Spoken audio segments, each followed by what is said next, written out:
Pagpalang araw mga sangkay. Ipakita ko lang po sa inyo itong ginagawang kalsada dito. Dito sa Taguig, sa may Laguna de Bay. Ito po yun mga sangkay. Oh. Yan, Laguna de Bay na po yan. Yung nasa kaliwa natin.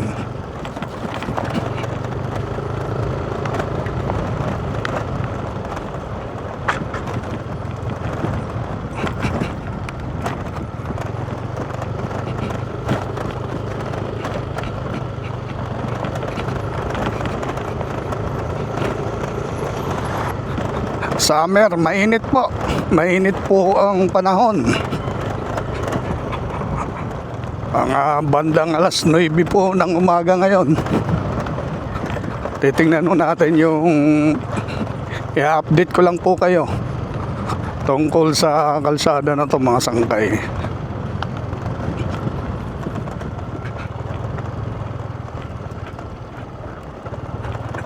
Yan. Ayun.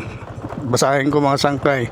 Construction of Laguna Lake Highway, Taguig City, Phase 6 mga sangkay. Yan, tingnan natin kung hanggang saan na po ito umaabot, nakakarating. Yan po mga sangkay. Oh. Wala pa pong simento, parang tinambakan pa lang po ito mga sangkay. Tinambakan ng lupa itong bahaging ito ng Laguna de Bay mga sangkay. Ayan po, nasa kaliwa natin.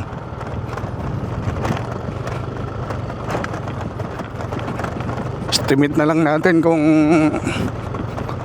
ilang metro na ito, kung umaabot na ba ito sa 1 kilometro. Sa ngayon wala akong nakikitang mga ano dito mga heavy equipment, mga vehicles pang construct mga sangkay. Yung mga nakarang vlog ko dito, dalawang vlog ko dito na may nakikita kong mga naggagawa dito.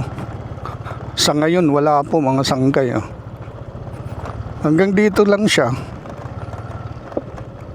Wala nga sigurong mga sangkay, half kilometer.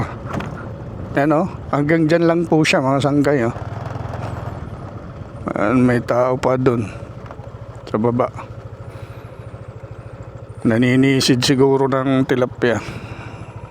Ayan po yung kapaligiran niya mga sangkay.